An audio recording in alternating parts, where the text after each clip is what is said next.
I have somehow learned that there is a particular loan relating to food that you took.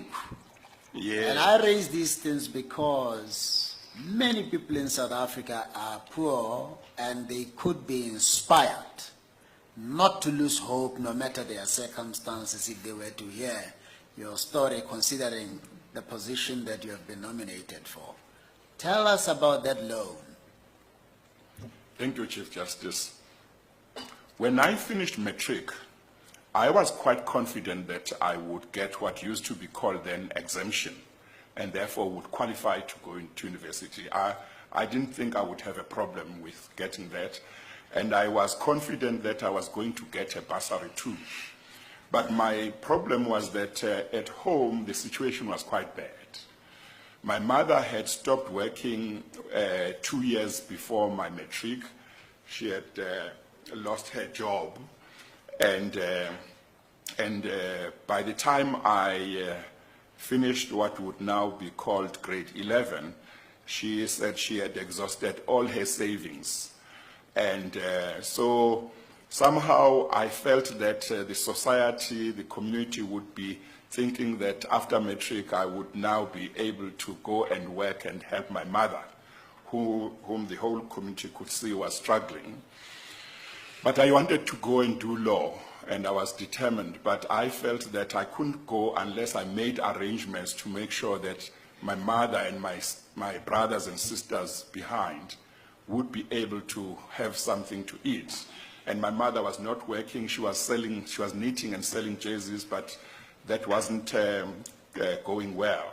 So I decided one Saturday to go to Ikopo, to town, and I approached a certain Indian businessman who owned a certain wholesale shop.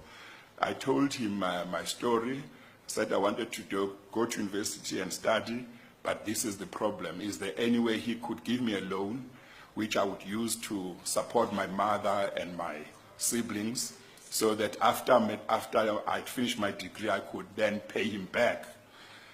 Very interestingly, that man didn't even ask me many questions. He said, okay, I can help you, but I can't give you money. I'll give you a voucher, which you must give to your mom. Once a month, she must come to my shop, and she will be given groceries up to the value, I think it was 20 rand, if I'm not mistaken, 20 rand or 40 rand, but that was a lot long of money time back ago. then. Yeah, it was quite some money then. And he said, until you finish your degree, this is what we'll do, and then you can repay it after your degree. So I was very happy. He didn't ask me to sign anything. He just took my word. And my mom could not believe it when I came back from town and told her that I had been able to make arrangements so that they would be able to have groceries while I was studying. And that is what happened for 3 years. And when I'd finished my junior degree, I went back to this man. His name was Mr. Musa, and thanked him and asked him what arrangements we could make for me to pay back.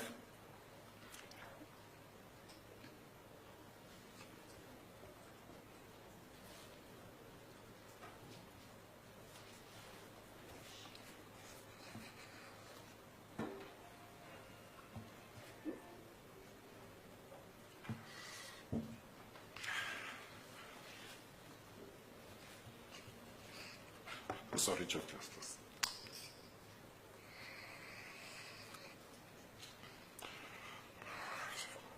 So he said, no, don't worry.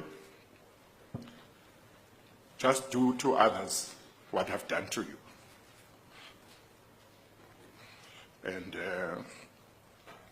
And I thought that was very important. And in my own small way, I tried to do that. Until now. Yes, Chief Justice. Now,